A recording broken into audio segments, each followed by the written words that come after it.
নমস্কার, আমি সুস্মিতা। আপনারা দেখছেন সুস্মিতা সিম্পল কুকিং চ্যানেল। আজকের রেসিপি আলু পোস্ত। এই আলু পোস্ত খেতে খুব ভালো হয়, বানাতেও খুব সহজ, অল্প উপকরণ দিয়ে বানানো যায়। তাহলে চলুন রেসিপিটি দেখে নেওয়া যাক। প্রথমে আমি একটা বাটি নিয়ে নিয়েছি, যেহেতু বাটির মধ্যে পোস্তটা আমি ভেজাবো। এবার ওর মধ্যে দিয়ে দিলাম পোস্ত, 4 চামচ মতন আমি পোস্ত দিলাম। তার সাথে দিয়ে দেব জল দিয়ে ভালো করে মিশিয়ে নিয়ে একটা চামচ দিয়ে আমি মিশিয়ে নিয়ে সাইডে রেখে দেবো 10 মিনিট মতন, যাতে পোস্তটা ভালো করে ভিজে যায়। এবার ওর মাঝখানে আমি আলুটা কেটে নিয়েছি, ভালো করে 3টে বড় সাইজের আলু ছোট ছোট টুকরো করে নিয়েছি, খুব বেশি বড় করিনি। এবার পোস্তটা ভিজে গেছে, একটা ছাঁকনির মধ্যে জলটা ঝরিয়ে নিয়েছি।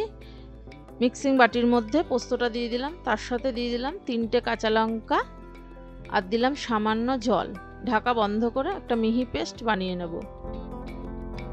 পোস্তটা বেটে নিয়েছি, এবার ঢাকাটা খুলে দেখে নেব। একটা চামচ দিয়ে দেখে নিয়েছি, দেখো মিহি পেস্ট বানানো হয়ে গেছে। এবার রান্নাটা করার জন্য কড়াই বসিয়ে দিয়েছি। কড়াইতে দিয়ে দিলাম সর্ষের তেল এখানে 4 চামচ মতন বড় দিয়ে দিয়েছি। এবার তেলটা প্রথমে ভালো করে গরম করে নেব। তেল ভালোভাবে গরম হয়ে গেছে। এবার ওতে বড় সাইজের একটা পেঁয়াজ জিরি করে কেটে নিয়েছি, পেঁয়াজ দিয়ে দিলাম। পেঁয়াজটা লাল হওয়া অবধি অপেক্ষা করব।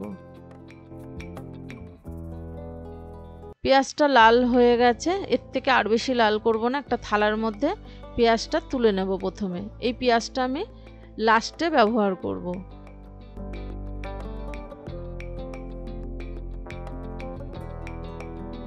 এবার ওই তেলের মধ্যেই আমি ফোড়নে দিলাম 2টো শুকনো লঙ্কা, তার সাথে দিয়ে দেবো 1/2 চামচ মতন কালো জিরে। এবার কালো জিরের সাথে শুকনো লঙ্কা প্রথমে 1-2 সেকেন্ড ভালো করে ভেজে নিয়েছি, ভাজা হয়ে গেছে। এবার যে আলুটা আমি কেটে রেখেছিলাম সেই আলুটা দিয়ে দিলাম। আলুটা এখন নুন ছাড়াই ভালো করে আমি লাল করে ভেজে নেব। ভালো করে লাল করে ভেজে নিয়েছি, কালারটাও চেঞ্জ হয়ে গেছে আর ভাজাটাও হয়ে গেছে। এবার ওতে দিয়ে দেব যে পোস্তটা আমি বেটে রেখেছিলাম সেই পোস্ত দেওয়া হয়ে গেছে। পোস্ত দিয়ে আলুর সাথে ভালো করে প্রথমে মিশিয়ে নেব। তাপটাকে একদম লোতে করে দিয়েছি, নাহলে অনেক সময় পোস্ত দেওয়ার সঙ্গে সঙ্গে কড়াইয়ের গায়ে লেগে যেতে পারে। ওর জন্য পোস্ত দিয়ে তাপটাকে একদম লোতে করে দিয়ে ভালো করে নাড়াচাড়া করে মেশানো হয়ে গেছে। এবার ওতে দিয়ে দেব স্বাদ মতো নুন, তার সাথে দিয়ে দেব সামান্য একটু চিনি।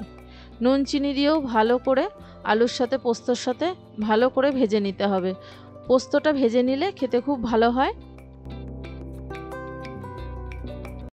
ভালো করে ভেজে নিয়েছি। এবার ওতে দিয়ে দেব যে মিক্সিং বাটি ধুয়ে কিছুটা জল, খুব বেশি জল দেব না, যেহেতু আলু প্রথমে ভেজে নিয়েছি, তারপরে পোস্তর সাথেও ভালো করে আলু ভাজা হয়ে গেছে। ওর জন্য জলটা বুঝে দিতে হবে, যাতে খুব বেশি দিলে আবার আলুটা একদম গলে যাবে, খেতে ভালো লাগবে না। জল দিয়ে ভালো করে পোস্তের সাথে মিশিয়ে দিয়েছি, সমান করে দেব। দিয়ে চাপা দিয়ে 5-6 মিনিট মতন লো ফ্লেমে হতে দেব। 6 মিনিট পর ফিরে এসে ঢাকাটা খুলে দেখে নিচ্ছি এখনো জল ভাব আছে। যেহেতু আজকে শুকনো শুকনো বানাবো, আর একটু হবে। ভালো করে মিশিয়ে দেব। মেশানো হয়ে গেলে চাপা দিয়ে আবারও আমি 5 মিনিট মতন হতে দেব। 5 মিনিট পর এসে ঢাকাটা খুলে আবারও ভালো করে দেখে নিচ্ছি। দেখুন কড়াই থেকে পোস্তটা ছেড়ে যাচ্ছে, মানে বুঝতে হবে পোস্তটা আমার হয়ে গেছে। এবার নামানোর টাইমে দিয়ে দেব কাঁচা পাকা লঙ্কা, তার সাথে দিয়ে দেব 1 চামচ মতন কাঁচা সর্ষের তেল, আর দেব যে পেঁয়াজটা আমি ভেজে রেখেছিলাম সেই পেঁয়াজটা আমি দিয়ে দিলাম। সব কিছু দিয়ে আবারও ভালো করে নাড়াচাড়া করে মিশিয়ে দেব। মিশিয়ে নিয়ে রেডি হয়ে গেছে আজকে আমার পোস্ত। পরিবেশন করে দেখাচ্ছি কেমন হয়েছে। এই ছিল আজকের রেসিপি। ভালো লাগলে অবশ্যই সাবস্ক্রাইব করার অনুরোধ রইল। পাশে থাকা বেল নোটিফিকেশানটা অন করে দেবেন। আমি কোনো নতুন ভিডিও আপলোড করলে সবার প্রথমে আপনাদের কাছে পৌঁছে যাবে। আবারও দেখা হচ্ছে নতুন কোনো ভিডিও নিয়ে। ভালো থাকবেন, সুস্থ থাকবেন। ধন্যবাদ।